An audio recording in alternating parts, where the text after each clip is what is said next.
chorus 1, we start by sliding in here to the 5 of C, which is G.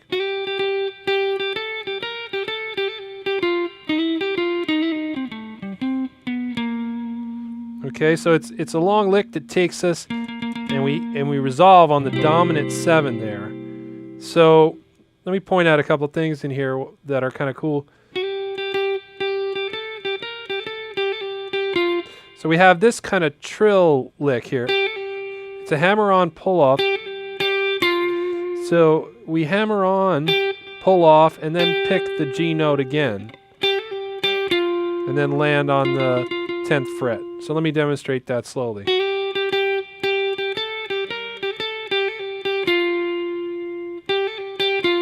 And then we have, so this again you'll see in lots of the solos here, this phrase, because it's real key.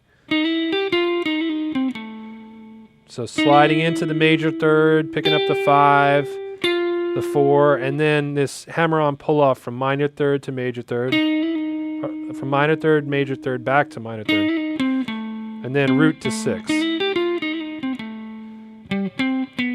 Resolving to the 7. Here's the whole thing one more time.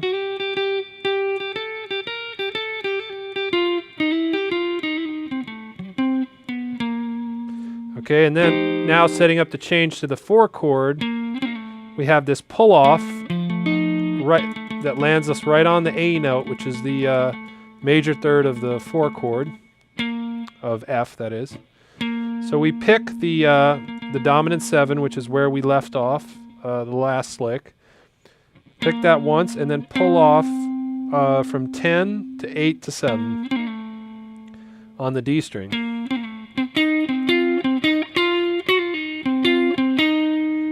Okay, so that's what we have there. We have the pull off, and then we incorporate this this F sharp note here, which is in the context of F is sort of a diminished note, because you know F sharp diminished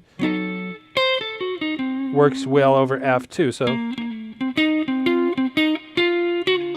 but it's also the flat 5 of C. So it's a very good note for us, ending the second measure of the F and coming back to the C.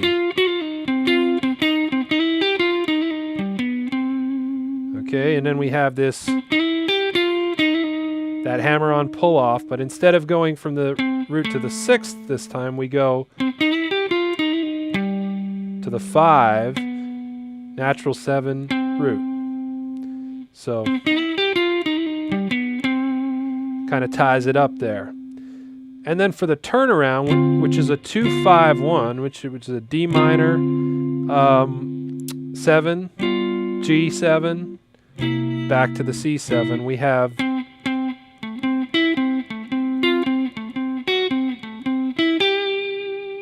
okay, so what's happening there is we're starting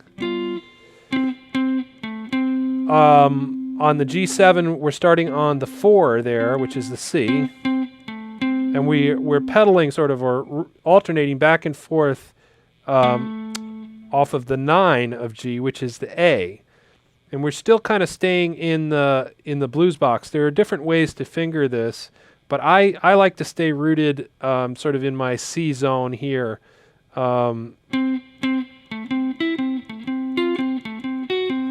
You can finger it with your pinky,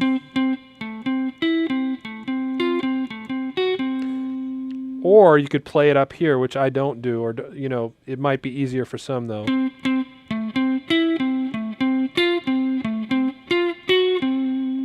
But anyway, what I'm doing is A to C, grabbing the E there, A to C again, grabbing the F,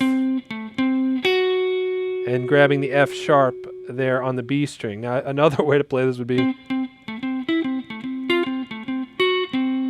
but I find this is a little bit of a horn style lick, so it doesn't fit within any one particular fingering sort of smoothly. So the way I played it again is, and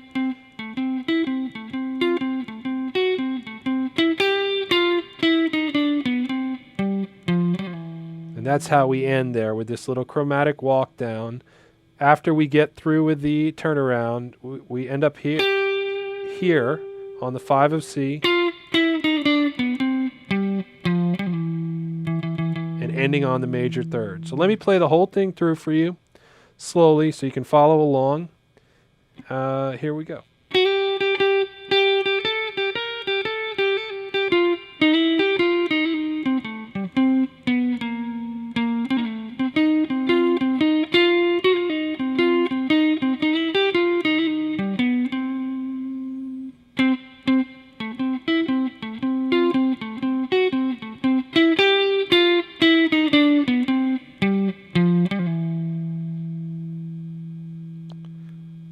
Okay, in chorus 2, we're going to look at a little more chromaticism fused with some blues licks.